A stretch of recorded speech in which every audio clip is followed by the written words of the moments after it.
What's up, guys? So today we have a SanDisk flash drive that a customer has mailed to us. And that looks like it would be the case because there is no head. There should be a little head right here that plugs into the computer, but it is completely missing. So what we're going to do is we're going to remove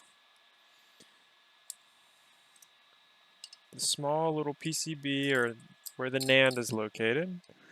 So this right here should have a USB header that's soldered onto this. Put this underneath the microscope so you guys can see. But as you can tell, it's completely been ripped off. There's actually some pads that have been ripped as well. So this was a pretty gnarly damage. Lucky for the customer, we should be able to fix this though. So what it's going to take to actually fix this is we have to get the exact USB head from this drive. So luckily we do a lot of these SanDisk drives. We get them from all over the North America mailed in. So we actually have some new ones kind of laying around just like this one. And this should match the exact model that our customer has here. So what we're going to do is actually, unfortunately, really ruin this drive. So once we get underneath this plastic clip, we can kind of pop the flash drive back out and we'll be able to remove the head from this flash drive and move it over to our customer's drive. Beautiful. So let's hope this is the same model. There we go. So now we can set our damaged one to the side.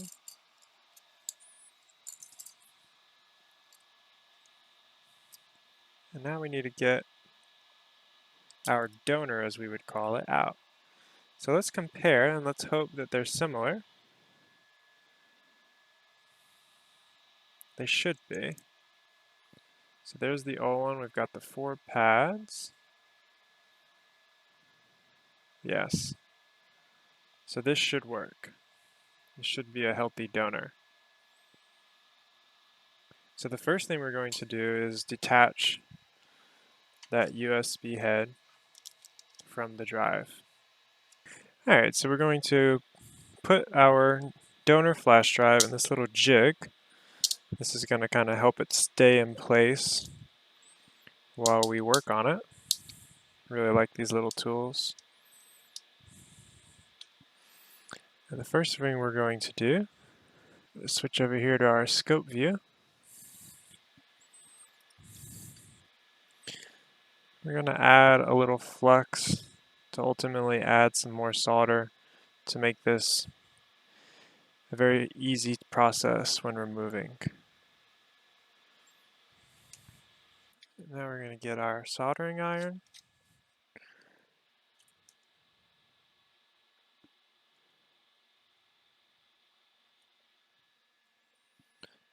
Get some solder.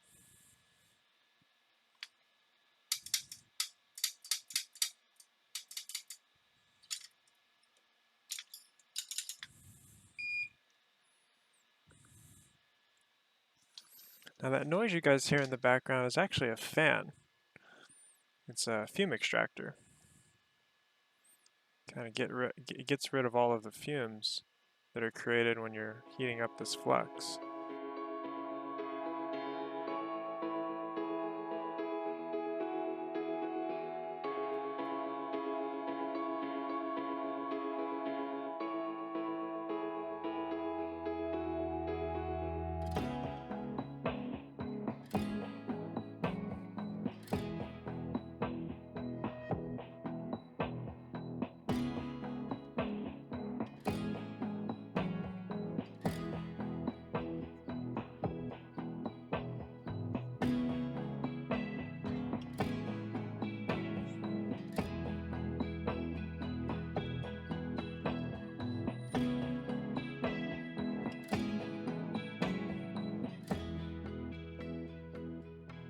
Go.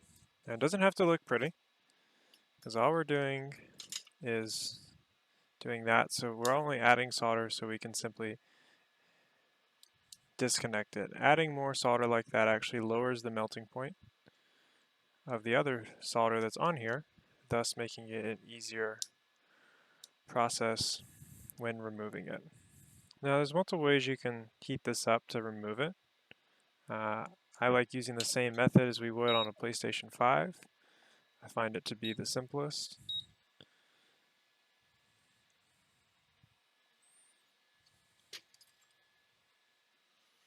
We're going to essentially heat it up from the back.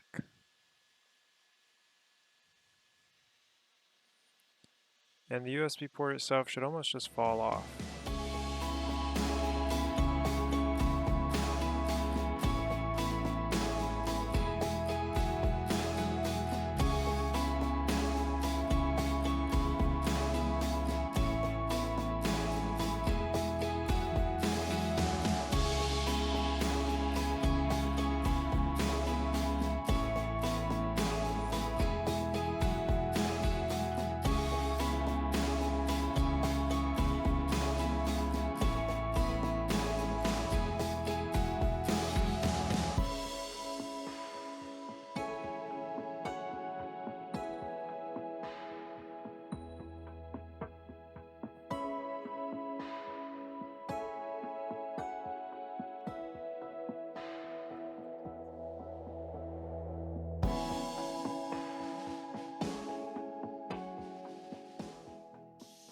There we go, just like that.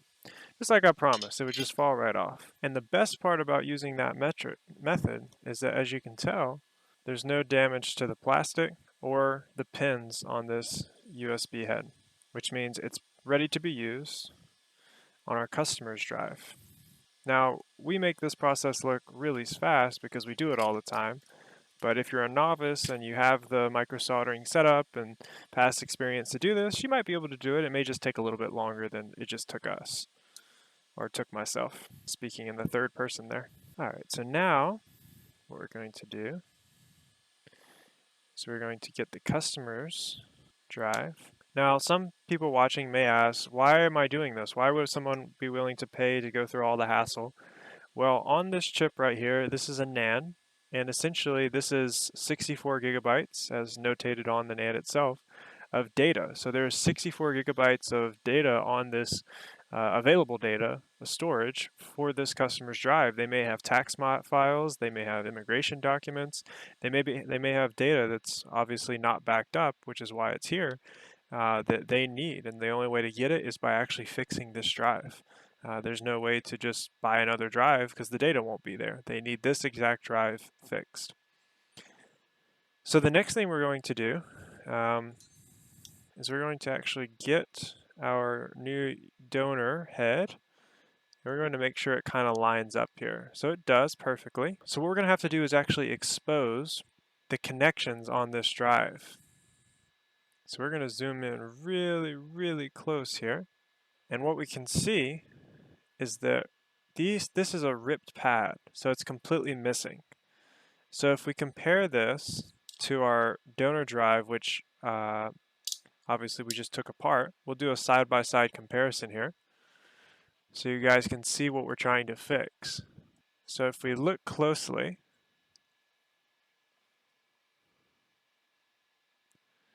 we can see on this side we have ripped pads, which is the customer's drive, and on the right hand side, which is the drive we just removed the head from, we can actually still see the pads. The pads are still intact. The way that I removed them allowed for the pads to stay intact. So we actually have to create artificial pads, or lay what is called jumpers, to get the damaged joints, the connections inside this board, connected to the USB head. And it's a tricky process, but I just wanted to show you guys kind of the difference of what it should look like, because unless you've done this before, you don't really know what you're looking at. All right, so back underneath the microscope view, we can see here, I'm going to remove this just a little bit out of the way. There we go. We can see, let's put some alcohol to make it a little bit clearer for you guys.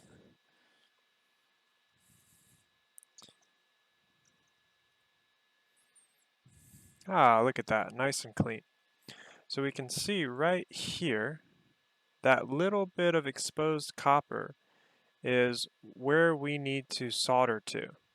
We need to lay a jumper from here to this connection. So to do that, what we're going to actually do is we can tell that this pad ran along this line and connected here. So we're going to actually scratch off the top of this board to expose the copper that's underneath. And we have to be really careful because we can't scratch off too much, and we also can't scratch anywhere except where we intend, or we may create a short and make it impossible to ever get the data off of this solid, I can't speak today, flash drive.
All right, so it's looking good.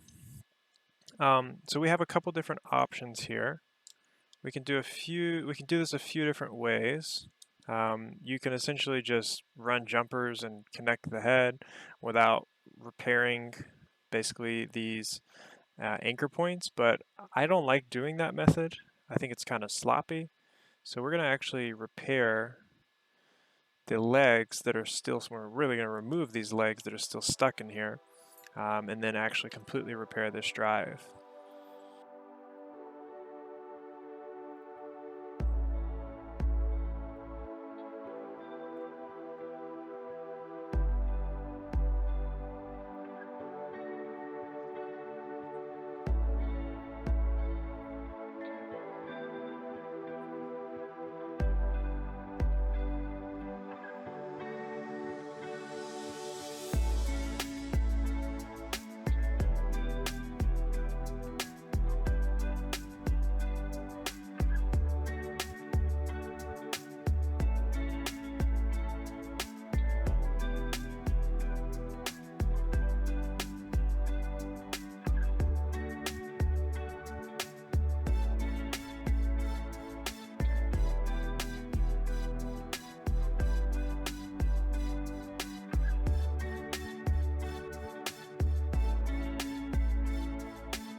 Alright, so this bad boy is ready for its new head. Wouldn't that be cool if we could do that to humans? Maybe one day. So I'm going to start with these two right here in the middle because they're going to be the more difficult of the two. So what we're going to do is we're going to add our solder just like this, or sorry, our flux. And then we're going to get our jumper wires. And just to explain how small this is, if you guys can see here on the camera, you really can't even see the wire, but then when I put it down here, you can see how small it is. It's tiny. It's like little pieces of copper hair. And this is the same type of copper that's in these boards, so this is going to allow us to essentially have a jumper to jump from here to here per se. So we're going to get our solder. We're going to go ahead and put a little dot there. We have to be really careful to not bridge these, because again, that'll create a short. And if we create a short, we're screwed, to put it lightly.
Alright, moment of truth. So we've got the head replaced here. We're going to connect it to the PC and see if we get a reading. And look at that. Booyah. So here's all the customer's data. Yeah, let's freaking go. It's nothing better than when you repair a customer's device. If you need your flash drive repaired, you can look us up at XiRepair.com. And on our website, you can go to Data Recovery, select the data recovery type that you need. In this case, you would select flash drive, and then you can actually fill out this form, and you can receive a free shipping label. Enter your name,